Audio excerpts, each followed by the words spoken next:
Шанхай кызматташтык уюмуна кирген өлкөлөр терроризмге, сепаратизмге жана экстремизмге каршы күрөштө кызматташууну бекемдейт. Кечээ Астана саммитинин алкагында биримдикке мүчө мамлекеттердин лидерлери тийиштүү программалык документке кол коюшту. 2025-2027 жылдарды камтыган келишимде атайын теориялык жана практикалык иш-чаралардын комплекси каралган. Негизги максат ар кандай идеологиялык баалуулуктарды каржылоо жана жайылтуу менен алектенген түрдө кылмыштуу уюмдардын ишмердүүлүгүнө бөгөт коюу. Шанхай ондогу терс тенденцияларды алдын алып, өз аймагында коопсуздук чараларын күчөтөрү тууралуу уюмдун аймактык антитеррордук түзүмүнүн аткаруу комитетинин мүдүрү эксклюзивдүү маегинде айтты. Руслан Мирзаев саммиттин алкагында түзүлгөн каналдын көчмө студиясынын коногу болду. Ал комитеттин акыркы 20 жылдагы жана 2023 жылдагы ишинин жыйынтыгы менен бөлүштү.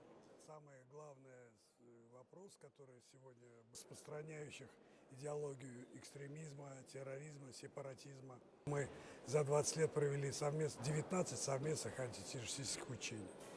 Значит, провели 8 пограничных операций совместно. Кийинки 20 жылдын ичинде биз 19 биргелешкен антитеррордук машыгууларды өткөрдүк жана 8 биргелешкен чек-ара операциясы уюштурулду. Былтыркы жылдын жыйынтыгына келсек, биз 4 кибер машыгуу өткөрдүк. Биздин органдар менен атайын кызматтардын ыкчам маалымат алмашуусунун аркасында 750-гө жакын террористтик жана экстремисттик кылмыштар тергелди. Бардык түзүмдөрдүн биргелешкен аракетинин натыйжасында 180-ге жакын террордук актынын алдын алдык. Фактически предотвращено где-то около больше 180 именно террористических актов.